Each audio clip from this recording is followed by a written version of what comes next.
Hello friends, இப்போ நம்ம இந்த வீடியோவில் கம்பைன் டெக்னிக்கல் எக்ஸாம் உடைய ஐடிஐ அண்ட் டிப்ளமோவுடைய ப்ரீவியஸ் இயர் கொஷின் பேப்பர் தான் நம்ம இது பார்க்க போகிறோம். இது வந்து எப்போ நடந்தது பார்த்தோன்னா 2025 வந்து நடந்தது. இதில் மொத்தம் பார்த்தீங்கன்னா 2 விதமாக எக்ஸாம் வந்து கண்டக்ட் பண்ணியிருப்பாங்க. ஸோ லெவல் 1 அப்படின்னு சொல்லிட்டு லெவல் 2ன்னு சொல்லிட்டு கண்டக்ட் பண்ணியிருப்பாங்க. அதில் மொத்தம் 50 கொஷின்ஸ் இருக்குது. அது 1 by 1 பார்க்க போகிறோம். இதில் இருக்கக்கூடிய ஃபர்ஸ்ட் கொஷின்ஸ் பாருங்கள். இது வந்து பார்த்தோன்னா பார்ட் 5 ஒரு வீடியோஸ். இதுக்கு முன்னாடி பார்ட் 4 வரை போட்டிருக்கோம். போய் பார்க்காதவங்க போய் பார்த்துட்டு வாங்க, ரொம்ப யூஸ்ஃபுல்லாக இருக்கும். ஃபர்ஸ்ட் கொஷின்ஸ் பாருங்கள். வந்து என்ன கொடுத்துருக்காங்க கொஷின் அப்படின்னு பார்த்தீங்கன்னா, a sum was put at simple interest at a certain rate for 3 years. Had it been at 3% higher rate, it would have fetched rupees 360 more. Find the sum அப்படின்னு சொல்லி கொடுத்துருக்காங்க. தமிழில் கொஷின்ஸ் வந்து பார்த்தீங்கன்னா சொல்லியிருக்காங்கன்னா, ஒரு குறிப்பிட்ட தொகை 3 ஆண்டுகளுக்கு ஒரு முறை குறிப்பிட்ட தனி வட்டி வீதத்தில் போடப்பட்டிருந்தது. அதை 3% அதிக வட்டி வீதத்தில், நல்லா கவனிக்கணுது, அதிக வட்டி வீதத்தில் போடப்பட்டிருந்தால் ரூபாய் 360 கூடுதலாக கிடைத்திருக்கும் எனில் தொகை வந்து என்னன்னு கண்டுபிடிக்கணும். சரிங்களா? அதாவது பார்த்தீங்கன்னா ஜென்ரலாக ஒரு பர்டிகுலர் ஒரு அமௌண்ட் இருக்குது. அதை வந்து என்ன பண்ணுறாங்க, ரேட் ஆஃப் இன்ட்ரெஸ்ட் வந்து இன்க்ரீஸ் பண்ணுறாங்க. அப்படி இன்க்ரீஸ் பண்ணும்போது அதனுடைய இன்ட்ரெஸ்ட் வந்து பார்த்தீங்கன்னா எவ்வளோ நம்மளுக்கு வந்திருக்கு எக்ஸ்ட்ரா அப்படின்னா 360 வந்திருக்கு. அப்போது அதனுடைய தொகை வந்து பிகினிங்கில் வந்து எவ்வளோ இருக்கும் அது கண்டுபிடிக்கணும். ஸோ இதை வந்து எப்படி சால்வ் பண்ணலாம் பார்த்தீங்கன்னா, ஃபஸ்ட்டு நம்மளுக்கு வந்து பார்த்தீங்கன்னா ஃபார்முலாஸ் வந்து தெரியும். PNR/100. சரிங்களா? இதுதான் ஃபார்முலாஸு. இப்போ P பார்த்தீங்கன்னா ஸோ பிரின்சிபல், N வந்து பார்த்தீங்கன்னா நம்பர் ஆஃப் இயர்ஸு, R வந்து பார்த்தீங்கன்னா இங்கே ரேட் ஆஃப் இன்ட்ரெஸ்ட்டு. இந்த இடத்துல நான் ஒரு ஈக்குவேஷனை மாற்றி எழுதுகிறேன், கவனிங்க. இங்கே இந்த இடத்துல PN, R வந்து பார்த்தீங்கன்னா R+3 எடுத்துக்கிறேன். So divide by 100 minus PNR/100 equal to 360. இந்த மாதிரி எடுத்துக்கிறேன். சரிங்களா? இது 6. சரி, இப்போ இந்த ஈக்குவேஷனில் வந்து என்ன ஃப்ரேம் பண்ணியிருக்கேன் அப்படின்னு பார்த்தீங்கன்னா, இந்த வட்டி வந்து அதிகரிக்கும் போது, சரிங்களா, அதனுடைய தொகை வந்து எவ்வளோ வருது அப்படின்னா 360 ரூபாய் வருது. சரிங்களா? அப்போது புதுசாக ஒரு ரேட் ஆஃப் இன்ட்ரெஸ்ட் வந்து வரும். அதில் வந்து பார்த்தீங்கன்னா பிகினிங் இருந்த ரேட் ஆஃப் இன்ட்ரெஸ்ட்டோட கம்பேர் பண்ணும்போது அது சப்ராக்ஷன் பண்ணும்போது நமக்கு என்ன வரும், ஆன்சர் வந்து 360 வரும். ஸோ இங்கே கொடுத்துக்கிற கண்டிஷனுக்கு நான் என்ன பண்ணியிருக்கேன், ஈக்குவேஷன் ஃப்ரேம் பண்ணியிருக்கேன். இப்போ வந்து நம்ம எல்லாமே அதில் சப்ஸ்டியூட் பண்ணிடலாம் ஆன்சரு. இப்போ பார்த்தீங்கன்னா P தான் கண்டுபிடிக்கணும். ஸோ P, N வந்து பார்த்தீங்கன்னா இந்த இடத்துல வந்து பாருங்கள் நம்பர் ஆஃப் இயர்ஸ் வந்து பார்த்தீங்கன்னா 3 கொடுத்துருக்காங்க. சரிங்களா? ஸோ 3, அப்போ 3 இன்ட்டு இங்கே 6 வந்து தெரியாது. சரிங்களா? 6 வந்து இல்லை. ஸோ அதனுடைய வட்டி விகிதம் வந்து அதிகரிக்கிறாங்க, ஆனால் எவ்வளோன்னு தெரியாது, 3% அதிகரிக்கிறாங்க. அப்போ இந்த இடத்துல வந்து பார்த்தீங்கன்னா இது வந்து R+3 divide by 100 minus P, N வந்து பார்த்தோன்னா 3, R வந்து அதே தான், இங்கே டிவைட் பை 100, இங்கே வந்து மைனஸ் இருக்குது. சரிங்களா? Equal to 360. இப்போது இந்த ஈக்குவேஷன் நம்ம ஃபர்தராக சால்வ் பண்ணோம். இங்கே வந்து பார்த்தீங்கன்னா இங்கே 6 இருக்குது. சரிங்களா? இது ஃபுல்லாக நம்ம மல்டிப்ளை பண்ணும்போது பார்த்தீங்கன்னா நம்மளுக்கு 3PR வரும். அடுத்து வந்து பார்த்தீங்கன்னா ப்ளஸ்ஸு 3 இங்கே இருக்குது, இங்கே 3 இருக்குது. ஸோ 3 3 சார் 9, 9P வரும். சரிங்களா? 9P வரும். அடுத்து வந்து பார்த்தீங்கன்னா இங்கே டிவைட் பை 100 மைனஸ் இங்கே வந்து பார்த்தீங்கன்னா நம்மளுக்கு என்ன இருக்குது, 3PR இருக்குது. 3PR divide by 100 equal to 360. சரிங்களா? இது ஃபர்தராக சால்வ் பண்ணும்போது என்ன வரும் பாருங்கள், இங்கே இருக்கக்கூடிய 3PRம் இங்கே இருக்கக்கூடிய 3PRம் ஸோ கேன்சல் ஆகிடும். ஏன்னா டினாமினேட்டர் வந்து பார்த்தோன்னா ஸோ 100 வந்து இருக்கிறதுனால, ஸோ அப்போ ஃபர்தராக நம்ம என்ன பண்ணிக்கலாம், நியூமினேட்டர் ஆட் பண்ணும்போது இங்கே இருக்கக்கூடிய மைனஸும் இங்கே இருக்கக்கூடிய ப்ளஸும் ஸோ கேன்சல் ஆகிடும். அதுக்கப்புறம் பார்த்தோன்னா நம்முடைய ஆன்சர்ஸ் வந்து எப்படி இருக்குன்னா 9P ஈக்குவல் டு 360. இங்கே இருக்கக்கூடிய 100 வந்து ஈக்குவல்ட்டுக்கு ஆப்போசிட்டாக போனோம்னாங்க மல்டிப்ளை ஆகிடும். அப்போ இங்கே என்ன இருக்குன்னா 100 வரும். அப்போது 9P ஈக்குவல் டு 36000 அப்போது P இஸ் ஈக்குவல் டு என்ன வரும்னா, இதை நான் கேன்சலேஷன் பண்ண ஒரு முறை, இது வந்து 4 முறை வரும். அப்போது 4000 வரும். சரிங்களா? அப்போ அந்த பிகினிங்கில் இருந்தக்கூடிய அமௌண்ட் வந்து எவ்வளோ இருந்திருக்குன்னா 4000 ரூபாயாக இருந்திருக்கும். ஆப்ஷன் ஏ தான் கரெக்டு. சரிங்களா? ஸோ இந்த இடத்துல வந்து சார் எனக்கு ஒரு டவுட்டாக இருக்குது, எந்த டவுட் வரும்னா மேபி இந்த இடத்துல உங்களுக்கு டவுட் வரும். சரிங்களா? எதுக்காக சார் இந்த ஈக்குவேஷன் நம்ம எடுத்துகிட்டு வந்தோம் அப்படின்னா, இப்போ வந்து வட்டி வந்து அதிகரிக்கும் போது அதற்கு வரக்கூடிய இன்ட்ரெஸ்ட்டும் வட்டி வந்து பிகினிங்கில் இருக்கக்கூடிய அந்த ரேட் ஆஃப் இன்ட்ரெஸ்ட்டும் பார்க்கும்போது நம்மளுக்கு வித்தியாசம் வந்து எவ்வளோ வரும்னா 360 வரும். சரிங்களா? அந்த இதுக்காக தான் இந்த ஈக்குவேஷன் வந்து எடுத்துருக்கிறேன் நான். சரிங்களா? ஸோ அந்த ஈக்குவேஷனுக்கான ஸோ நல்லா கவனிச்சிங்க. இந்த செகண்ட் கொஸ்டின் பாருங்கள் என்ன சொல்லியிருக்காங்கன்னா, இப்போது 3% வந்து இருக்காங்க. அங்கே 3% பார்த்தீங்கன்னா ஒரு சில ஒர்க்கை வந்து ஒரு பார்ட் ஆஃப் ஒர்க்கை வந்து ஒரு குறிப்பிட்ட டேஸில் வந்து முடிக்கணும்னு சொல்லியிருக்காங்க. சரிங்களா? ஸோ அப்போ பார்த்தீங்கன்னா கொஸ்டின் வந்து என்ன இருக்குன்னா, ஏ என்பவர் ஒரு வேலையின் 2இல் ஒரு பகுதி வேலையை 5 நாட்களில் முடிப்பார் அப்படி சொல்லியிருக்காங்க. அடுத்து பி என்பவர் அதே வேலையை வந்து பார்த்தீங்கன்னா 5ல் 3 பகுதி வந்து வேலையை 9 நாட்களில் வந்து முடிப்பாங்க அப்படின்னு சொல்லியிருக்காங்க. அதுக்கப்புறம் பார்த்தீங்கன்னா சி என்பவர் அதே வேலையை 3ல் வந்து 2 பகுதி வேலையை வந்து பார்த்தீங்கன்னா 8 நாளில் முடிப்பாங்க அப்படின்னு சொல்லியிருக்காங்க. அப்படி இருக்கும்போது மூவரும் இணைந்து செய்தால் அவ்வேலையை எத்தனை நாட்களில் முடிப்பார்னு கேட்குறாங்க. சரிங்களா? இப்போ ஒரு ஒர்க் இருக்கு, அந்த ஒர்க்கை வந்து பங்கு வந்து பார்த்தீங்கன்னா ஒரு 5ல் ஒரு பங்கு வந்து ஒரு 5 நாள் செய்கிறாங்க, அடுத்து 2ல் ஒரு பங்கு வந்து வேலையை ஒரு பர்டிகுலர் டேஸ் வந்து செய்கிறாங்க. அது மாதிரி இருக்கும்போது 3 பேர் சேர்ந்து அந்த ஒர்க்கை முடிச்சா எத்தனை நாளில் முடிக்கணும், ஸோ முடிப்பாங்க அப்படிதான் கொஸ்டின்ஸ்க்கு கேட்டிருக்காங்க. இதை வந்து எப்படி சால்வ் பண்ணுறது பார்த்துடலாம். ஃபர்ஸ்ட் இந்த இடத்துல நல்லா கவனிக்கணும். 2ல் ஒரு பகுதி வேலையை வந்து பார்த்தோன்னா 5 நாளில் முடிக்கிறாங்கன்னா அப்போ அந்த முழு வேலையை செஞ்சு முடிக்கிறது வந்து பார்த்தோன்னா 10 நாளாக இருக்கும். இது எப்படி சார் கண்டுபிடிக்குது அப்படின்னா இப்போ 5 வகுத்தல் 1/2 சரிங்களா, இதை சால்வ் பண்ணும். இப்போ நம்ம இதை சால்வ் பண்ணால் நம்மளுக்கு என்ன இருக்கும், ஈக்குவல் டு 5 2/1 வந்துடும், இது வந்து 10 வந்துடும். அப்போ 10 டேஸ் சரிங்களா, என்னது 10 டேஸ் வந்துடுவாங்க. ஸோ பர்சன் ஏ வந்து எவ்வளோ இருக்கும், 10 டேஸில் ஒர்க்கை முடிப்பாங்க சரிங்களா, அப்படி இருக்குது. அடுத்து பர்சன் பி சரிங்களா, பின்றவர் வந்து எத்தனை நாள் வேலை செய்கிறாங்க பாருங்கள், 9 நாட்கள் வேலை செய்கிறாங்க. இங்கே 3/5 இருக்குது. அப்போ அதே மாதிரி நம்ம சால்வ் பண்ணால் 9 வகுத்தல் 3/5 சரிங்களா, 3/5. இதை ஃபர்தராக சால்வ் பண்ணால் 9 × 5/3 சரிங்களா. இப்போ ஃபர்தராக நம்ம சால்வ் பண்ணும்போது பாருங்கள் என்ன இருக்கும், இது ஒரு முறை, இது 3 முறை, அப்போது 15 வந்துடும் சரிங்களா, என்ன வந்துடும் 15 வந்துடும். அடுத்து வந்து பாருங்கள், இது வந்து பார்த்தீங்கன்னா பியோடைய ஒர்க்கு சரிங்களா, இது வந்து ஏயோடைய ஒர்க்கு, இது பியோட ஒர்க்கு. அடுத்து வந்து சியோடைய ஒர்க்கு பாருங்க என்ன இருக்கு, சி என்பது பார்த்தீங்கன்னா 2/3 சரிங்களா, 3ல் 2 பங்கு. அப்போ பார்த்தோன்னா சி வந்து அதோட ஆன்சர் வந்து 8 நாளில் முடிக்கிறாங்கன்னா அப்போ 8 வகுத்தல் என்ன இருக்கு 2/3. ஃபர்தராக நம்ம சால்வ் பண்ணும்போது 8 × 3/2 வந்துடும். இப்போ ஃபர்தராக சால்வ் பண்ணால் இது 4 ஆகிடும். அப்போ 4 3s are 12 சரிங்களா, அப்போ 12 டேஸ் வந்துடும் சியோட ஒர்க்கு. இப்போது அந்த 3 பேர் செஞ்சு பார்த்தோன்னா எத்தனை நாள் முடிப்பாங்கன்னா, ஸோ ஆல்ரெடி நம்மளுக்கு தெரியும் சரிங்களா, இந்த ஏவுடைய பர்சனுடைய ஒர்க்கும் பி பர்சன் ஒர்க்கும் சி பர்சன் ஒர்க்கும் நம்ம எல்லாமே சால்வ் பண்ணிட்டா வந்துடும் சரிங்களா. சரி, இப்போ பாருங்கள், இது எல்லாமே பார்த்தோன்னா டேஸ் ஒர்க்கு, நான் இதை 1 டே ஒர்க்குன்னு எடுத்துக்கிறேன் சரிங்களா. 1 டே ஒர்க்கு எடுக்கும்போது உங்களுக்கு தெரியும், ஸோ 1/10 வரும். அப்போது 1/10 ப்ளஸ்ஸு 1/15 ப்ளஸ்ஸு 1/12 ஸோ இந்த மாதிரி வந்துடும் சரிங்களா. நல்லா கவனிச்சுக்கணும், ரொம்ப ரொம்ப முக்கியம். அப்போது இது வந்து நம்ம ஃபர்தராக சால்வ் பண்ணும்போது எல்சிஎம் எடுக்கணும். ஸோ 10 15 12க்கு வந்து எல்சிஎம் எடுத்தால் என்ன வரும் பாருங்கள், 10 15 12க்கு வந்து எல்சிஎம் எடுத்தால் ஃபஸ்ட்டு வந்து பார்த்தீங்கன்னா நம்ம 5 டேபிள் யூஸ் பண்ணிடலாம். 5 யூஸ் பண்ணால் இது 2 டைம்ஸ் ஆகிடும், இது 3 டைம்ஸ் ஆகிடும், இது 12 அப்படியே வரும். அடுத்து வந்து பாருங்கள் 2 டேபிள் யூஸ் பண்ணுங்கள், 1 இது 3 அப்படியே வந்துடும், இது வந்து பார்த்தோன்னா 6 வந்துடும். அடுத்து வந்து பார்த்தோன்னா நம்மளுக்கு 3 யூஸ் பண்ணால் 1 1 இங்கே 2 வந்துடும் சரிங்களா. ஃபர்தராக நம்ம எல்லாத்தையும் மல்டிப்ளை பண்ணிடலாம். ஸோ 5 2s are 10 10 × 6 சரிங்களா. ஸோ உங்களுக்கு 60 வந்துடும் எல்சிஎம் சரிங்களா. அப்போ எல்சிஎம் வந்து 60 வந்திருக்கு. அப்போ எல்சிஎம் வந்து 60 வரும்போது இந்த நியூமரேட்டர் நம்ம என்ன பண்ணோம், 6ஆல் மல்டிப்ளை பண்ணோம். அப்போது நம்மளுக்கு 6 வரும். ப்ளஸ்ஸு இந்த இடத்துல 15 இருக்கிறதுனால நம்ம என்ன பண்ணோம், நியூமரேட்டரில் வந்து 4ஆல் மல்டிப்ளை பண்ணோம். அப்போ 4. அடுத்து இங்கே 12 இருக்கிறதுனால நியூமரேட்டர் நம்ம என்ன பண்ணோம், 5ஆல் மல்டிப்ளை பண்ணோம் சரிங்களா. அப்போ 5ஆல் மல்டிப்ளை பண்ணோம். ஃபர்தராக வந்து நம்ம சால்வ் பண்ணும்போது இது எல்லாமே பார்த்தீங்கன்னா 6 + 4 10, ஸோ 10 + 4 5 15 ஆகிடும். ஸோ 15/16 வரும். இதை ஃபர்தராக நம்ம சால்வ் பண்ணால் நம்முடைய ஆன்சர் வந்து பார்த்தீங்கன்னா 1/4 வந்துடும். இப்போது இது வந்து பார்த்தீங்கன்னா 1 டே ஒர்க்கு சரிங்களா. ஸோ நம்ம டோட்டல் டே ஒர்க்கு எடுக்கும்போது நம்ம என்ன பண்ணுவோம், அதை ஸோ ரெசிப்ரோக்கல் பண்ணுவோம். அப்போது வந்து இது வரும்போது என்ன பண்ணுவோம், நம்ம 4 டேஸை எடுத்துக்குவோம் ஃபைனலாக சரிங்களா. அப்போது இதோடைய ஆன்சர் வந்து பார்த்தீங்கன்னா 4 டேஸ். அதுக்கான ஆன்சர் வந்து பார்த்தீங்கன்னா இங்கே இருக்குது பாருங்கள், ஆப்ஷன் சியில் வந்து இருக்குது. 4 நாட்களில் வந்து பார்த்தீங்கன்னா அவங்களோட டோட்டல் ஒர்க்கை முடிப்பாங்க சரிங்களா. ஸோ அடுத்த கொஷின்ஸ் பாருங்கள் என்ன இருக்குது, இது ஒரு முக்கியமான கொஷின்ஸு, காம்பவுண்ட் இன்ட்ரெஸ்ட் பேஸ் பண்ணி இருக்கக்கூடிய ஒரு questions. If the rate of interest 7% per annum for the first year, 8% per annum for the second year, then the compound interest. So அவ்வளோ சொல்லிட்டு எவ்வளோ இருக்குது பிரின்சிபல் அமௌண்ட்னா 30,000 கொடுத்துறாங்க. நம்பர் ஆஃப் இயர்ஸ் வந்து பார்த்தோன்னா 2 கொடுத்துருக்காங்க சரிங்களா. அதாவது ஒவ்வொரு வருஷத்துக்கும் பார்த்தோன்னா ரேட் ஆஃப் இன்ட்ரெஸ்ட் வந்து அதிகரிக்குது. அதாவது அதிகரிக்கின்றதை விட இந்த இடத்துல பார்த்தோன்னா மாறுதுன்னு சொல்லிக்கலாம் சரிங்களா.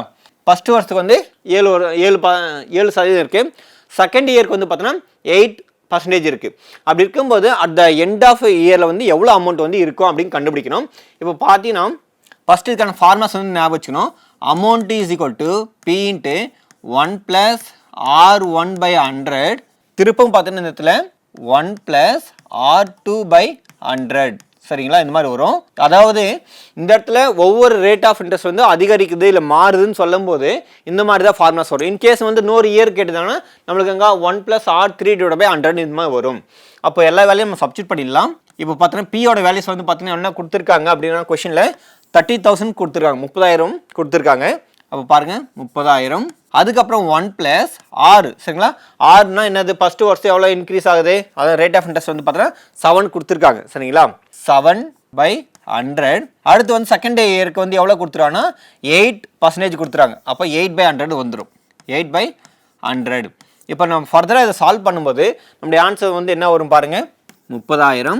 அதுக்கப்புறம் இதை நம்ம கிராஸ் மல்டிப்ளை பண்ணால் 1 × 100 வந்து 100 ப்ளஸ் வந்து நம்ம என்ன பண்ணோம் அங்கே 7 இருக்குது. அப்போ அதை 107/100 வரும் சரிங்களா? 107/100 வரும். அதுக்கு அடுத்து வந்து பார்த்தோன்னா சிமிலர்லி அதே மாதிரி போடும்போது அதனுடைய பிகினிங் அடுத்து என்ன இருக்குன்னு பாருங்க, 1 + 8/100 வந்து பார்த்தீங்கன்னா நம்மளுக்கு 108/100 வரும் சரிங்களா? 108/100 வரும். இப்போ பாருங்க இந்த இடத்துல இங்க இருக்கக்கூடிய 3 ஜீரோக்கு 1 2 3 4 சரிங்களா? இங்க இருக்கக்கூடிய 4 ஜீரோக்கும் இந்த 4 ஜீரோவும் கேன்சல் ஆகிடும் சரிங்களா? எல்லாமே கேன்சல் ஆகிடும்.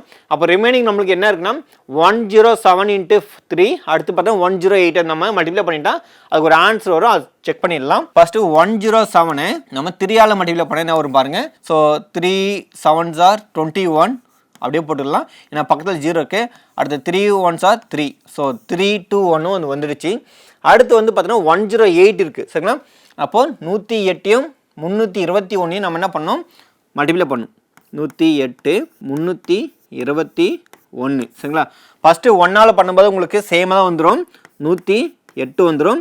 அடுத்து வந்து பார்த்தீங்கன்னா 0ஆல் இது பார்த்து 2ஆல் பண்ணும்போது பார்த்தீங்கன்னா 2 8s are 16. அடுத்து வந்து பார்த்தீங்கன்னா 2 1s are 2 வந்துடும் சரிங்களா? இந்த 0 வரனால அது ஃபார்வர்ட் ஆகிடும் சரிங்களா? அடுத்து 3ஆல் மல்டிப்ளை பண்ணும்போது 3 8s are 24. கவனிங்க, இங்கே இருக்கும் 2 சரிங்களா? இங்கே 24. அடுத்து வந்து பார்த்தீங்கன்னா 3 1s are 3, இது வந்து 3 சரிங்களா? இப்போ ஃபர்தராக சால்வ் பண்ணுங்கள் எல்லாத்தையும். 8 6, அதுக்கப்புறம் பார்த்தோன்னா 6, திருப்பம் 4, அப்புறமா பார்த்தோன்னா 3. அப்போது 34,668 rupees வந்திருக்கு. நம்மளுடைய அமௌண்ட் தான் நம்ம கண்டுபிடிச்சிருக்கோம் இந்த இடத்துல சரிங்களா? அமௌண்ட் தான் கண்டுபிடிச்சிருக்கோம். அப்போது இதுலேருந்து பார்த்தீங்கன்னா நம்ம என்ன பண்ணணும்னா நம்மளுடைய பிரின்சிபல் அமௌண்ட் வந்து என்ன கொடுத்துருக்காங்கன்னா 30,000 கொடுத்துருக்காங்க சரிங்களா? அதை வந்து நம்ம சப்ராக்ஷன் பண்ணும்போது நம்மளுக்கு வந்து 4,668 rupees வந்துடும். அது எங்கே இருக்குது பாருங்கள், ஆப்ஷன் டி தான் கரெக்டு சரிங்களா? 4,668 rupees வந்து நம்மளுக்கு வந்து காம்பவுண்ட் இன்ட்ரெஸ்ட்டாக வரும் சரிங்களா? ரொம்ப ரொம்ப கான்செப்ட் கொஞ்சம் நல்லா ஞாபகம் வச்சுங்க. இது ஒரு இம்பார்ட்டன்ட் ஒரு கொஷின்ஸு. இங்கே பாருங்கள், அடுத்த கொஷின் வந்து என்ன கொடுத்துருக்காங்கன்னா, in how many years will rupees 50,625 become 65,536 at இங்க என்ன கொடுத்துறாங்கன்னா ரேட் ஆஃப் இன்ட்ரெஸ்ட் வந்து பார்த்தீங்கன்னா 13.1/3% per annum if the interest is compound half yearly சரிங்களா? இது நல்லா கவனிக்கணும் சரிங்களா? இந்த மாதிரி கொஸ்டின்ஸ் கொடுக்கும்போது ஃபார்முலாஸ் கொஞ்சம் வந்து லைட்டாக சேஞ்சஸ் இருக்குது, அது நல்லா கவனிங்க. தமிழில் கொஸ்டின் பார்த்தீங்கன்னா இருக்குன்னா 13.1/3% ஆண்டு வட்டியில் அரையாண்டுக்கு ஒரு முறை வட்டி கணக்கிடப்பட்டால் எத்தனை ஆண்டுகளில் ரூபாய் 50,625 ஆனது 65,536 மாறும் அப்படின்னு கேட்டுக்கிறாங்க சரிங்களா? கொடுத்துருக்காங்க. ஸோ எத்தனை வேர்ட்ஸ்ன்னு கேட்டுக்கிறாங்க. இப்போ இதுக்கான ஃபார்முலாஸ் வந்து பார்த்தீங்கன்னா நான் டேட்டா எழுதிடுறேன் இந்த இடத்துல. So amount divide by P equal to 1 + R/100, so R/2 divide by 100, இங்கே ஹோல் பவர் இங்கே 2n. இதுதான் என்ன ஃபார்முலா, செமி அது காம்பவுண்ட் ஆஃப் இயர்லிக்கு சரிங்களா? இது இந்த மாதிரி வரும். இதே செமி ஆனுவல்லையும் வரும்போது அங்கே மாறி வரும் சரிங்களா? இப்போது அமௌண்ட் வந்து என்ன கொடுத்துருக்காங்க இந்த இடத்துல வந்து பாருங்கள், 65,536 சரிங்களா? 65,536 டிவைடட் பை இதனுடைய பிரின்சிபல் அமௌண்ட் வந்து என்ன இருக்குன்னா 50,625 சரிங்களா? 50,625 சரிங்களா? சார் ஓகே சார், பட் ஆனால் எனக்கு ஒரு சின்ன டவுட் சார். இந்த இடத்துல ஃபார்முலாஸ் வந்து எப்பயுமே நம்ம எப்படி சார் படிச்சிருப்போம், A = P × 1 + R/100 whole power n அப்படி தான் படிச்சிருப்போம். நான் என்ன பண்ணியிருக்கேன், ஒரு ஸ்டெப் வந்து ஜம்ப் பண்ணி எழுதியிருக்கேன். ஏன்னா ஸ்டெப்ஸ் வந்து நம்மளுக்கு எப்பவுமே எக்ஸாமுக்கு பொறுத்தவரை ஒரு சில ஸ்டெப்ஸ் வந்து நம்ம மைண்ட் கால்குலேஷன் போட்டுட்டு அதுக்கப்புறம் ஒரு ஸ்டெப்ஸ் நம்ம ஸோ கிளியராக எழுதி சால்வ் பண்ணால் பெட்டராக இருக்கும். அதனால் இங்கே வந்து மல்டிபிள் வந்து இந்த பக்கம் எடுத்துகிட்டு வந்துட்டு அதனால டிவைடு வந்திருக்கு சரிங்களா? அதுக்கடுத்து பாருங்கள், இங்கே என்ன கொடுத்துருக்காங்கன்னா 1 ப்ளஸ் இங்கே ஆர் சரிங்களா ரேட் ஆஃப் இன்ட்ரெஸ்ட் வந்து என்ன கொடுத்துருவாங்கன்னா 13/1/3 இது ஒரு மிக்ஸ்டு ஃப்ராக்ஷனாக இருக்குது கலப்பு பின்னமாக இருக்குது அப்போ அந்த மிக்ஸ்டு ஃப்ராக்ஷனை கன்வெர்ட் பண்ணும்போது இது 13/3 வந்து பார்த்தீங்கன்னா ஸோ 39 + 1 சரிங்களா 39 + 1 40/3 சரிங்களா இந்த மாதிரி வரும் என்ன வரும் 40/3 வரும் நல்லா நாங்கள் ஞாபகம் வச்சுங்க ஸோ 13 × 3 வந்து 39 + 1 வந்து 40/3 வரும் இப்போது இந்த ரேட் ஆஃப் இன்ட்ரெஸ்ட் என்ன பண்ணோம் நம்ம பாதியாக என்ன பண்ணோம் ஸோ டிவைட் பண்ணணும் சரிங்களா ஸோ டிவைட் பண்ணும்போது உங்களுக்கு இதனுடைய ஆன்சர் வந்து என்ன வரும்னா ஸோ 40/3 சரிங்களா வெயிட் பண்ணுங்கள் இந்த 3 வந்து பார்த்தீங்கன்னா இங்கே இருக்குது இதனுடைய ஹோல் என்ன நம்ம டிவைட் பை 2 போட்டுக்கணும் இதனுடைய ஆன்சர் வந்து என்ன இருக்கும் 20/3 வந்துடும் அப்போ நம்ம இது இந்த இடத்துல ஸோ 20/3 எடுத்துக்கலாம் சரிங்களா டிவைட் பை 100 இந்த இடத்துல நம்பர் ஆஃப் இயர்ஸ் சரிங்களா இந்த இடத்துல வந்து நம்ம கண்டுபிடிக்கணும் சரிங்களா அப்போது இங்கே 2n இது அப்படியே தான் வரும் சரிங்களா நம்பர் ஆஃப் இயர்ஸ் நம்ம கண்டுபிடிக்கணும் அதனால் அது அப்படியே இருக்கட்டும் இப்போ அதுக்கடுத்து நம்ம என்ன பண்ணலாம் பாருங்கள் ஸோ ஃபர்தராக இருக்கக்கூடிய ஸ்டெப்ஸ் நம்ம அப்படியே அப்ளை பண்ணலாம் 65,536 டிவைட் பை 50,625 ஈக்குவல் டு இதை நம்ம ஃபர்தராக சால்வ் பண்ணால் இந்த 3 வந்து கீழே வந்துடும் அப்போ என்ன இருக்கும் 1 + 20 டிவைட் பை 300 இந்த மாதிரி வரும் இங்கே பவரில் 2n வரும் சரிங்களா நல்லா கவனிச்சிங்க அந்த 20/3 வந்து நம்ம என்ன பண்ணிட்டோம் இங்கே டிவைடில் வந்து எடுத்துகிட்டு வந்துட்டோம் சரிங்களா இப்போது இந்த இடத்துல வந்து பாருங்கள் இந்த ஜீரோக்கு இந்த ஜீரோ போயிடுச்சு அப்போ இது ஒரு முறை இது வந்து பார்த்தீங்கன்னா 15 முறை வரும் சரிங்களா இது ஒரு முறை 15 முறை வந்துடும் அடுத்து வந்து பார்த்தீங்கன்னா 65,536 டிவைட் பை 50,625 ஈக்குவல் டு இது கிராஸ் மல்டிப்ளை பண்ணால் 1 × 15 வந்து 15 அகெயின் வந்து பார்த்தீங்கன்னா இங்கே மேலே ஒரு 1 இருக்குது அப்போ 16 டிவைட் பை 15 இங்கே பார்த்தீங்கன்னா நம்மளுக்கு 2n இருக்குது சரிங்களா என்ன இருக்குது 2n இருக்குது நல்லா கவனிக்கணும் இப்போது நல்லா இந்த மாதிரி சம்ஸ் வரும்போது இங்கே என்ன வந்திருக்கோ அதனுடைய பவர் தான் இங்கே இருக்குமே சரிங்களா அதனுடைய பவர் தான் இங்கே இருக்கும் அப்போது 15 பவர் வந்து எது வந்து பார்த்தீங்கன்னா 50,625 வந்து நம்ம கண்டுபிடிக்கணும் சரிங்களா இப்போது ஃபஸ்ட்டு 15² வந்து என்ன ஆன்சர் 225 சரிங்களா அப்போது அகெயின் நான் இன்னொரு 15² பண்ணால் என்ன வரும்னு பார்க்கலாம் அப்போ 15² பண்ணும்போது 225 வரும் அகெயின் ஒரு 225 சரிங்களா இதை வந்து மல்டிப்ளை பண்ணி பாருங்கள் அப்போது 5 5 25 5 ஸோ மீது 2 அடுத்து வந்து பார்த்தா 5 2 10 12 ரிமைனிங் 1 அடுத்து 5 2 10 11 வந்துடும் அடுத்து வந்து பார்த்தீங்கன்னா 2 பண்ணும்போது நம்மளுக்கு 450 வந்துடும் 450 அகெயின் 2 பண்ணும்போது நம்மளுக்கு என்ன இருக்கும் 450 தான் வந்துடும் சரிங்களா இது ஃபர்தராக வந்து சால்வ் பண்ணும்போது பாருங்கள் இது 5 அடுத்து இது 2 அடுத்து 6 அடுத்து வந்து பார்த்தீங்கன்னா இது 9 ஆகிடும் மேலே ஒரு 1 இருக்குது ஸோ 10 மீதி 1 இருக்குது 5 அப்போது 50,625 வந்திருக்கு அப்போது 50,625ன்றது பார்த்தீங்கன்னா எதனுடைய பவருடைய வேல்யூஸ் வந்து வந்திருக்குன்னா 15 பவர் 4 டைம்ஸ் வந்து மல்டிப்ளை பண்ணும்போது அதனுடைய ஆன்சர் வந்திருக்கு அப்போது இந்த இடத்துல வந்து பார்த்தோன்னா நம்ம என்ன பண்ணோம்னா 16 divide by 15 whole power 4 equal to அந்த பக்கம் பாருங்கள் 16 டிவைட் பை 15 ஹோல் பவர் இங்கே 2n இருக்குது சரிங்களா 2n இருக்குது இப்போது இதுவும் என்னாங்கன்னா கேன்சல் ஆகிடும் சரிங்களா அதாவது கேன்சல் ஆகிட்டு நம்மளுடைய பவர் வேல்யூ எடுத்துக்கலாம் அப்போது 2n = 4னா n = நம்மளுக்கு 2ன்னு வந்துடும் சரிங்களா என்னென்னு வந்துடும் 2ன்னு வந்துடும் அப்போ நம்பர் ஆஃப் இயர்ஸ் வந்து பார்த்தீங்கன்னா ஆப்ஷன் பி தான் கரெக்டு 2 ஆண்டுகளில் வந்து பார்த்தீங்கன்னா அந்த தொகை வந்து பார்த்தீங்கன்னா அதாவது 50,625 தொகை வந்து பார்த்தீங்கன்னா 65,536 மாறும் சரிங்களா இதுக்கான ஆன்சர் ஆப்ஷன் பி அடுத்த கொஸ்டின் பாருங்கள் நல்லா கவனிங்க இது வந்து பார்த்தீங்கன்னா டிஎன்பிஎஸ்சி எக்ஸாம் அடிக்கடி ஒரு ரிப்பீட்டடாக இருக்கக்கூடிய ஒரு கொஷின்ஸ் இது என்ன கொடுத்துருக்காங்கன்னா if A ratio B is equal to 4:5 and B ratio C equal to 15:16 then C square minus A square ratio C square plus A square உடைய வேல்யூ வந்து என்னன்னு கண்டுபிடிக்கணும் சரிங்களா இது மாதிரி கொடுத்துருக்காங்க இப்போ ஜென்ரலாக இதுதான் கண்டுபிடிக்கணும் இதில் வந்து பார்த்தீங்கன்னா என்ன வேல்யூஸ் வந்து யூஸ் பண்ணிக்கிறாங்க பாருங்க A அப்புறமா C தான் இருக்குது Bன்ற ஒரு வேல்யூவே இல்லை சரிங்களா அப்போது இங்கே A ratio B கொடுத்துறாங்க இங்கே B ratio C கொடுத்துறாங்க அப்போ இது எல்லாமே நம்ம என்ன பண்ணணும் A ratio B ratio C வந்து எடுத்துகிட்டு வரணும் சரிங்களா A ratio B ratio C அந்த கான்செப்டில் வந்து எடுத்துகிட்டு வரணும் இப்போ பார்த்தோன்னா A ratio B பியோட ஆன்சர் என்ன இருக்கு பாருங்க ஃபுல்லா A ரேஷியோ B பார்க்கும்போது 4:5 சரிங்களா அடுத்து B ரேஷியோ C வந்து பார்த்தீங்கன்னா 15:16 1516 இருக்கு இப்போ நம்ம ஃபுல்லாக கன்வெர்ட் பண்ணும்போது என்ன பண்ணணும்னா இந்த இடத்துல பிளாங்காக இருக்குல்ல, இந்த இடத்துல இங்கே என்ன நம்பர் வந்திருக்கோ அதுதான் இங்கே எழுதிக்கணும். சரிங்களா? அதே மாதிரி இங்கே பிஃபோரில் வந்து இங்கே பிளாங்காக இருக்கிறதால இங்கே என்ன நம்பர் வந்திருக்கோ அதுதான் இங்கே எழுதிக்கணும். சரிங்களா? இது ஒரு ரூல். சரிங்களா? அதுக்கப்புறம் இது என்ன பண்ணாம ஸ்டேட் டு ஸ்டேட் என்ன பண்ணணும், மல்டிப்ளை பண்ணணும். சரிங்களா? அப்போ 4 × 15 வந்து பார்த்தோம்னா நமக்கு என்ன வரும், 60 வரும். 60 ரேஷியோ. அடுத்து 5 × 15 அது வந்து பார்த்தோன்னா 75 வரும் ரேஷியோ. அடுத்து 5 × 60 வந்து பார்த்தீங்கன்னா 16 வந்து பார்த்தீங்கன்னா உங்களுக்கு 80 வந்துடும். சரிங்களா? அப்போ இதனுடைய ரேஷியோ வந்து ஏ ரேஷியோ, பி ரேஷியோ, சி வந்து பார்த்தீங்கன்னா என்ன இருக்குது, 60 ரேஷியோ, 75 ரேஷியோ, 80 கொடுத்துறாங்க. இப்போ நமக்கு கொஸ்டினில் வந்து என்ன வேணும் அப்படின்னு பார்த்தீங்கன்னா ஏவோட வேல்யூவும் சியோட வேல்யூ தான் நமக்கு தேவை. அப்போது ஏவோட வேல்யூ இங்கே இருக்குது, சியோட வேல்யூ இங்கே இருக்குது. சரிங்களா? அது மட்டும் நம்ம எடுத்துக்கலாம். அப்போது ஏ ரேஷியோ, சியோட ஆன்சர் வந்து பார்த்தீங்கன்னா 60 ரேஷியோ 18 இருக்குது. இதை ஃபர்தராக நம்ம சால்வ் பண்ணும்போது 0 0 கேன்சல் ஆகிடும். ஸோ 10 இருக்கும்போது அதுக்கப்புறம் இது வந்து பார்த்தோன்னா 6 ரேஷியோ 8 மாறுது. சரிங்களா? 8 மாறும். அடுத்து வந்து பார்த்தோன்னா அதுக்கப்புறம் 2ன்ற டேபிள் வந்து காமன்றதுனால ஸோ 3 டைம்ஸ். அடுத்து வந்து பார்த்தோன்னா இது வந்து பார்த்தோன்னா 2 டேபிள்னால இது 4 வந்துடும். சரிங்களா?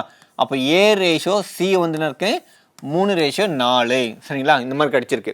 இப்போ இந்த ஈக்குவேஷன் வந்து நம்ம சப்ஸ்டியூட் பண்ணிடலாம் எல்லாமே. சரிங்களா? இங்கே பாருங்கள், ஃபர்ஸ்ட் வரது ஏ, செகண்ட் வரதா சி.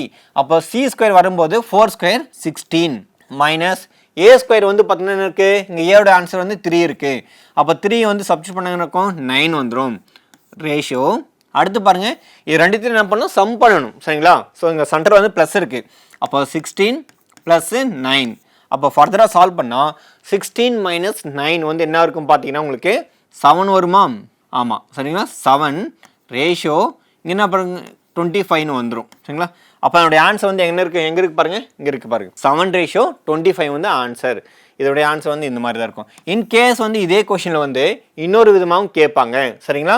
இப்போ எப்படின்னா A square plus B square ratio A square minus B square இந்த மாதிரி கேட்கலாம். அதுக்கப்புறம் இல்லைனா இதில் வந்து பார்த்தீங்கன்னா பியோட வேல்யூஸ் வந்து இங்கே இல்லை. சரிங்களா? இந்த மாதிரி கேட்கலாம். இது இல்லாமல் இன்னொரு மாடலும் இருக்குது, அதையும் கவனிக்கணும். a⁴ + b⁴ ratio a⁴ minus b⁴. So இந்த மாதிரி கொஷின்ஸும் கேட்கறதுக்கு நிறைய சான்சஸ் இருக்குது. அதனால் வந்து இந்த மாதிரி மாடல்ஸ் வந்து கொஞ்சம் இம்பார்ட்டன்ட் கொடுத்து படிச்சுங்க. அதனால் பர்டிகுலராக கொஷின் பேப்பர் கொஞ்சம் டஃப்னு சொன்னாங்கன்னா இந்த மாதிரி கொஷின்ஸ் வந்து கேட்பாங்க. சரிங்களா? அடுத்த கொஷின்ஸ் பாருங்கள் என்ன கொடுத்துருக்காங்கன்னா, கவனிங்க என்ன கொஷின்ஸ் வந்து சொல்லியிருக்காங்கன்னா, when a greatest number is subtracted from 6715 and the resulting number is exactly divisible by of 12, 18, 21 and 30, then the greatest number வந்து என்ன இருக்குன்னு கேட்குறாங்க. அதாவது தமிழில் கொஷின் பார்த்தீங்கன்னா 6715 ஒரு மிகப்பெரிய எண்ணை கழிக்கும் போது அந்த எண்ணு சரிங்களா 12, 18, 21, 30 சரிங்களா இந்த எல்லா நம்பரும் டிவைட் ஆகும்போது மீதி இன்று வந்து வகுப்படுகிறது, ரிமைண்டர் எல்லாமே 0 வருது. அப்படி இருக்கும்போது அந்த பெரிய எண் வந்து என்னன்னு கேட்குறாங்க. சரிங்களா? இந்த மாதிரி கொஷின்ஸ் வந்து பார்த்தீங்கன்னா என்ன கான்செப்ட் அப்படின்னா எல்சிஎம் கான்செப்ட் தான். சரிங்களா? அப்போ இங்கே கொடுத்துக்கிற நம்பருக்கு வந்து பார்த்தோன்னா நம்ம என்ன பண்ணோம், எல்சிஎம் எடுக்கணும். அப்போ 12, அடுத்து 18, நெக்ஸ்ட்டு 21, அடுத்து வந்து பார்த்தோன்னா 30. சரிங்களா? இதுக்கு வந்து எல்சிஎம் எடுங்க. எல்சிஎம் எடுக்கும்போது பாருங்கள், ஸோ கேர்ஃபுல்லாக பார்க்கணும். ஃபஸ்ட்டு 2 யூஸ் பண்ணுங்கள். 2 யூஸ் பண்ணும்போது என்ன இருக்கும் பாருங்கள், இங்கே 6 வந்துடும். அடுத்து வந்து 9, அடுத்து வந்து பார்த்தோன்னா இது 21, இது அப்படியே தான் வரும். இது வந்து பார்த்தோன்னா நமக்கு 15 வந்துடும். அடுத்து வந்து பாருங்கள், திருப்பி நம்ம என்ன பண்ணலாம், 3 யூஸ் பண்ணிக்கலாம். சரிங்களா? ஸோ 2 முறை, 3 முறை, அடுத்து 7 முறை, அடுத்து பார்த்தோன்னா இது வந்து 5 முறை. சரிங்களா? இப்போது இங்கே வந்துருக்கக்கூடிய நம்பர் எல்லாமே பார்த்தீங்கன்னா 2, 3, 5, 7 இது எல்லாமே பார்த்தோன்னா ப்ரைம் நம்பர். அதுக்கப்புறம் பார்த்தோன்னா அந்த நம்பர் வந்து அதால் மட்டும் தான் டிவைட் ஆகுமே. சரிங்களா? அப்போ நம்ம என்ன பண்ணிக்கலாம்னா இருக்கக்கூடிய நம்பர்ஸ் எல்லாமே மல்டிப்ளை பண்ணிடலாம். 2 × 3 வந்து 6. சரிங்களா? 6 வந்திருக்கு. அடுத்து பாருங்கள் 2 × 3 வந்து 6. 6 7 சார் வந்து பார்த்தீங்கன்னா 42. 42 × 5 சரிங்களா 42 × 5. 5 2 சார் 10, 0 மீதி 1. சரிங்களா? 5 2 சார் 5 4 சார் 20, 21. அதுக்கப்புறம் என்ன இருக்குது, இங்கே 6 இருக்குது. சரிங்களா? அப்போ 6 பண்ணும்போது 0 6 6 2 சார் 12. அப்போது 1260 வந்து கிடைச்சிருக்கு. அந்த நம்பர் வந்து எல்சிஎம் எல்லாமே பார்த்தீங்கன்னா நம்ம இது எடுத்துட்டோம். இந்த நம்பர்லேருந்து கொடுத்துக்கிற நம்பர் வந்து நம்ம என்ன பண்ணோம், சப்ராக்ஷன் பண்ணோம். 6715 சரிங்களா 6715 மைனஸ் 1260 இது நம்ம சப்ராக்ஷன் பண்ணிட்டா ஸோ அதுதான் மிகப்பெரிய நம்பராக இருக்கும். சரிங்களா? அப்போ பாருங்கள் 5. அடுத்து பார்த்தீங்கன்னா இது 11 ஆகிடும். சரிங்களா, ஃபார்வர்ட் பண்ணால் 11 ஆகிடும். 11 6 போச்சுன்னா அகெயின் 5. இங்கே என்ன இருக்கும், இங்கே 6 இருக்கும். 6ல் 2 போச்சுன்னா 4. அடுத்து வந்து பார்த்தீங்கன்னா இங்கே 6ல் 1 போச்சுன்னா 5. 5 4 5 5. சரிங்களா, 5 4 5 5. ஆப்ஷன் பி தான் கரெக்டு. சரிங்களா, ஸோ ரொம்ப ரொம்ப ஒரு எளிமையான கொஷின்னு. எப்பவுமே எல்சிஎம் பேஸ்டான கொஷின்ஸ் வந்து எப்பவுமே ஈஸியாக தான் இருக்கும். சரிங்களா, அது ஒரு மிகப்பெரிய ஒரு டஃப்பாலாம் கிடையாது. அடுத்த கொஸ்டின் பாருங்க, கவனிங்க என்ன சொல்லியிருக்காங்கன்னா, a student had multiplied a number by 7/5 instead of dividing it by 7/5 and got 48 more than the correct answer, then the number is அப்படி சொல்லியிருக்காங்க. என்ன கொஸ்டின் சொல்லியிருக்காங்க தமிழில் பாருங்க. ஒரு மாணவர் ஓர் எண்ணை 7/5 வகுக்கப்படுவதற்கு இல்லை வகுப்பதற்கு பதிலாக 7/5 பெருக்கிய பெறும் சரியான விடையை காட்டிலும் 48 கூடுதலாக பெற்றார் எனில் அந்த எண் வந்து என்னன்னு கேட்குறாங்க. சரிங்களா, ஜென்ரலாக இந்த மாதிரி கொஸ்டின் வந்து பார்த்தீங்கன்னா ஆவரேஜில் கேட்பாங்க. சரிங்களா, இப்போ வந்து பார்த்தீங்கன்னா அந்த நம்பர் வந்து என்னன்னு கேட்குறாங்க. சரிங்களா, ஸோ ஃப்ராக்ஷன் ஓரியன்டாக கேட்குறாங்க. இப்போ ஒரு எண் வந்து என்னன்னு தெரியாது. சரிங்களா, அந்த நம்பர் என்னன்னு தெரியாது. அப்போ நான் என்ன பண்ண போகிறேன், அதுக்கு வந்து எக்ஸ்ன்னு அசியூம் பண்ண போகிறேன். எக்ஸ்ன்றதா ஒரு நம்பர். அந்த நம்பரை ஜென்ரலாக அவர் என்ன பண்ணியிருக்கணும், டிவைட் பண்ணிக்கணும். சரிங்களா, என்ன பண்ணிருக்கணும், வகுத்துருக்கணும். எதால் வகுத்துருக்கணும், 7/5 வகுத்துருக்கணும். 7/5 வகுத்துருக்கணும். ஸோ அது வகுக்கும் போது அவர் என்ன பண்ண மல்டிப்ளை பண்ணிட்டார். அப்போது இது வகுக்கும் போது என்ன வரும் பாருங்க, எக்ஸ் இன்ட்டு இதை டிவைட் பண்ணும்போது என்னாங்கன்னா இது ரெசிப்ரோக்கல் ஆகிடும். மல்டிப்ளை பண்ணும்போது 5/7 வந்துடும். அப்போ இது 5x டிவைட் பை 7 வந்துடும். 5x டிவைட் பை 7 வந்துடும். அடுத்து இங்கே பாருங்க, செகண்ட் ஸ்டேட்மெண்ட் வந்து என்ன இருக்குன்னா, 7/5 பெருக்கி விட்டார் அப்படி சொல்லியிருக்காங்க. சரிங்களா, பெருக்கி பெறும் சரியான விடையை காட்டிலும் ஸோ 48 வந்து கூடுதலாக இருக்குன்னு சொல்லியிருக்காங்க. அப்போ இந்த இடத்துல 48 வந்து இருக்குது, எக்ஸ்ட்ரா வந்து இருக்குது. ஆனால் இந்த இடத்துல அந்த ராங்கான ஆன்சர் வந்து என்ன பண்ணிட்டாங்க, இங்கே பெருக்கிட்டாங்க. அப்போது எக்ஸ்ன்ற ஒரு நம்பர் அது பெருக்கி இருக்காங்க. 7/5 பெருக்குனா இது வந்து என்ன வரும்னா 7x/5 வரும். சரிங்களா, 7x/5 வந்துடும். இப்போ என்ன சொல்லியிருக்காங்க அந்த கொஷினில் நல்லா கவனிக்கணும். சரியான விடையை காட்டிலும் 48 கூடுதலாக இருக்குது அப்படி சொல்லியிருக்காங்க. சரிங்களா, அப்போது இந்த இடத்துல வந்து பார்த்தீங்கன்னா சரியான விடை வந்து இதுதான். சரிங்களா, இது வந்து ராங்கான ஆன்சர். அப்படி இருக்கும்போது 5x + 7 = இங்கே பாருங்கள் 7x இங்கே 5. இப்போ இப்படி இருக்குது. அதாவது கவனிங்க, இந்த இடத்துல இது வந்து பார்த்தோன்னா வகுத்து இருக்கிறது தான் ஸோ சரியான ஆன்சர். அப்போது இதுதான் கரெக்டான ஆன்சர், இது ராங்கான ஆன்சர். இப்போ அவங்க என்ன சொல்லியிருக்காங்கன்னா சரியான விடையை காட்டிலும் 48 கூடுதல் சொல்லிக்கிறாங்க. அப்போ சரியான விடைன்னு பார்த்தோன்னா நமக்கு 5x டிவைட் பை 7 தான் வந்திருக்கு. அப்போ இங்கே ப்ளஸ் 48 இப்படி வரும். அப்போ ஃபர்தராக இந்த வந்து ஈக்குவேஷனை சால்வ் பண்ணுங்கள். 5x ப்ளஸ் இந்த 48 வந்து பார்த்தீங்கன்னா நம்ம என்ன பண்ணணும், கிராஸ் மல்டிப்ளை பண்ணணும். 48 × 7 பாருங்கள் என்ன வரும், 48 × 7 7 8 56 6 மீதி 5 7 4 28 ப்ளஸ் 3. சரிங்களா, 33 வந்துடும். சரிங்களா, 7 4 28க்கு ப்ளஸ் ஒரு 5னா 33 7 8 56 6 மீது 5. சரிங்களா, ஸோ 3 3 6 டிவைட் பை 7. இந்த பக்கம் பார்த்தீங்கன்னா நமக்கு என்ன இருக்குது, 7x/5 வந்திருக்கு. சரிங்களா, இப்போ இந்த மாதிரி வந்திருக்கு. இதை ஃபர்தராக நம்ம என்ன பண்ணோம், சால்வ் பண்ணோம். கிராஸ் மல்டிப்ளை பண்ணால் 25x. அடுத்து பாருங்கள் 5 × 3 3 6 பண்ணும்போது என்ன வரும் பாருங்கள், 5 × 6 வந்து 30 மீதி வந்து பார்த்தோன்னா 5 3 15 15 ப்ளஸ் 3 வந்து 18 ரிமைனிங் 1 5 × 3 வந்து பார்த்தோன்னா 15 16. சரிங்களா, 1618 வந்திருக்கு. சரிங்களா, 1068. அதுக்கப்புறம் பார்த்தோன்னா இது வந்து இங்கே கிராஸ் மல்டிப்ளை பண்ணும்போது 7 7 are 49 வந்துடும். அப்போது 49x. இப்போ ஃபர்தராக வந்து பார்த்தீங்கன்னா நம்மளுக்கு இருக்கக்கூடிய வேல்யூ வந்து எக்ஸ் கண்டுபிடிக்கணும். அதுக்கப்புறம் பார்த்தீங்கன்னா இந்த எக்ஸை வந்து இந்த பக்கம் எடுத்துகிட்டு போயிட்டா ஸோ மைனஸ் ஆகிடும். அதுக்கப்புறம் பாருங்கள் 49 - 25 பார்த்தீங்கன்னா உங்களுக்கு 24 வந்துடும். சரிங்களா, அப்போ 24x = 1680. சரிங்களா, 1680 வந்திருக்கு. இப்போ நம்ம இதை ஃபர்தராக சால்வ் பண்ணும்போது நமக்கு என்ன ஆன்சர் வரும் பாருங்கள், 27 வந்து கேன்சல் பண்ணும்போது அப்படியே கேன்சல் பண்ணுங்க. 24 × 7 செக் பண்ணி பாருங்கள். 7 4s are 28 8 மீதி 2 7 2s are 14 14 ப்ளஸ் வந்து இங்கே 2 இருக்குது 6. சரிங்களா, 16 இருந்திருக்கு. அப்போ 1680 வந்திருக்கு. அப்போது இந்த இடத்துல வந்து பார்த்தோன்னா ஆன்சர் வந்து 70. சரிங்களா, அப்போது அந்த நம்பர் சரிங்களா என்னவா வந்திருக்குன்னா 70ன்னு கிடைச்சிருக்கும். ஸோ ஆன்சர் வந்து ஆப்ஷன் டியில் இருக்குது பாருங்கள். சரிங்களா, இதுதான். ஸோ இந்த வீடியோவில் வந்து பார்த்தோன்னா இதுவரை நம்ம இருக்கக்கூடிய கொஷின்ஸ் எல்லாம் பார்த்துருக்கோம். இதுக்கப்புறம் வரக்கூடிய கொஷின்லாம் அடுத்தடுத்த வீடியோவில் பார்க்கலாம். நன்றி.